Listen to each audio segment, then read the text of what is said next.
ఏలూరులోని పవర్పేటలో ఉన్నాను. ఈరోజు మనకి సురేఖ సోఫియాని బిర్యానీ చేయబోతున్నారండి. అమ్మ, దీనికి ఏ పదార్థాలు వాడతారు, ఎలా చేస్తారు? సోఫియాని బిర్యానీకి కావాల్సిన పదార్థాలు: chicken, basmati rice, salt, masala దినుసులు, నిమ్మకాయలు, అల్లం వెల్లుల్లి పేస్ట్, పచ్చిమిర్చి పేస్ట్, వెన్న, గరం మసాలా, కొత్తిమీర, పాలు. ఓకే, చేయండి అమ్మ.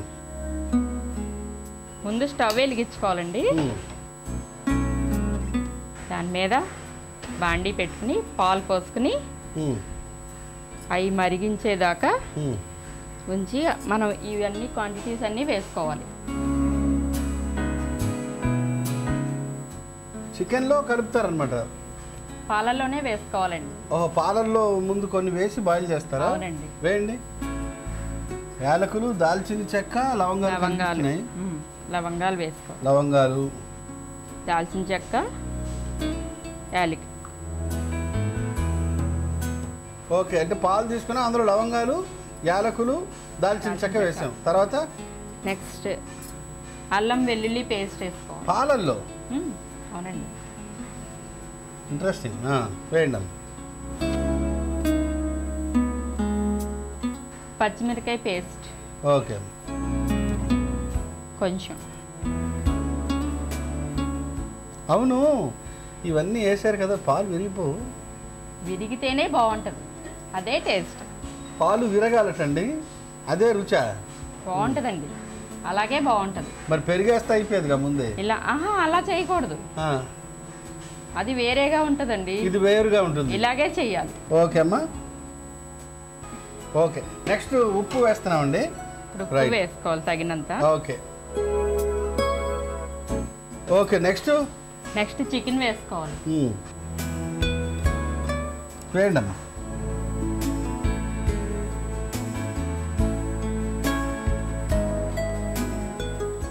నీళ్లు వేయట్లేదు, నీళ్లు ఎక్కడా కనబడడం లేదు, నూనె కనబడడం లేదు. ఏమిటో పాలల్లో మొత్తం నడుపుతున్నారు కదంతా.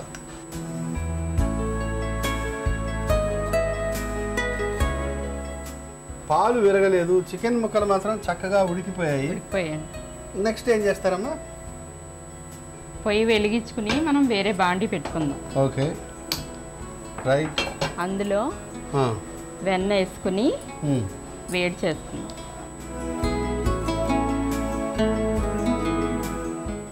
ఓ పక్క చికెన్ ఏమో పాలల్లో ఉడుకుతా ఉంది, మరో పక్క ఏమో వెన్న కరిగిస్తున్నారు. అవునండి. ఓకే, వెన్న కరిగిపోయింది. నెక్స్ట్ అమ్మా? ఇప్పుడు ఇందులో చికెన్ ముక్కలు తీసుకుని ఇందులో వేయించుకోవాలి. ఇందులో వేసేయండి.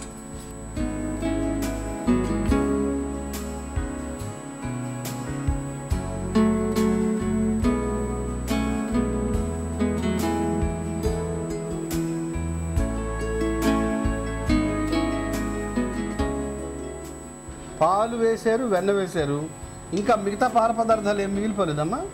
ఇంకేం లేవండి. ఉంటే తీసుకురండి, కలిపేద్దాం. ఓకే అమ్మా.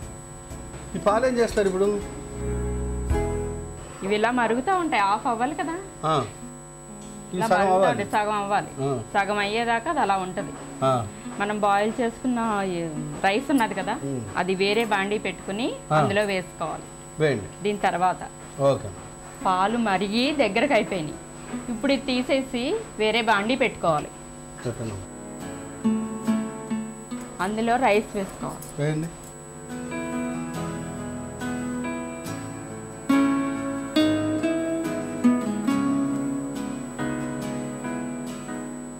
అంటే ఒక పొర రైస్ వేసారు, ఇప్పుడు చికెన్ ముక్కలు వేస్తారు. వేయండి.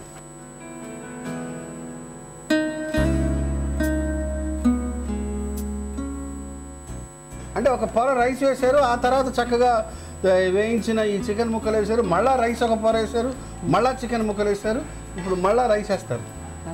ఇలాగ ఒక్కొక్క పొర వెళ్ళిందనమాట. రైట్ అమ్మా. ఓకే, ఇంకో పొర వేయండి.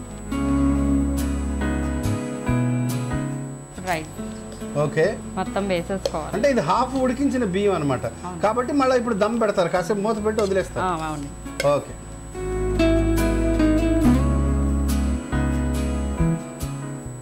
ఓకే, ఇప్పుడు కొత్తిమీర వేస్తున్నామండి. ఓకే అమ్మా, ఫైనల్కి వచ్చేసింది అనమాట. కొత్తిమీర వేసుకోవాలి. ఓకే,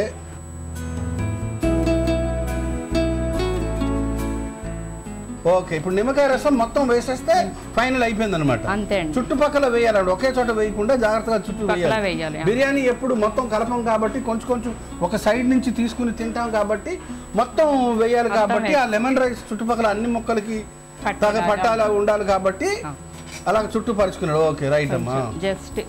జస్ట్ ఇట్లా కొంచెం అంటే అలా పక్క పక్కన కొంచెం కొంచెం అడ్జస్ట్ అవుతుంది దగ్గరగా.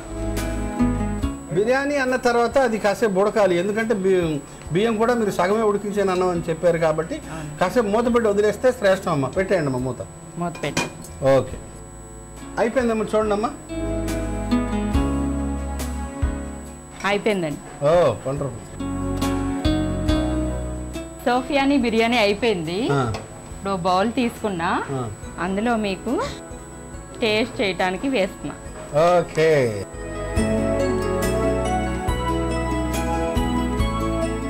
సోఫియాని బిర్యానీ రెడీ అయిపోయింది. టేస్ట్ చేసి చెప్పండి.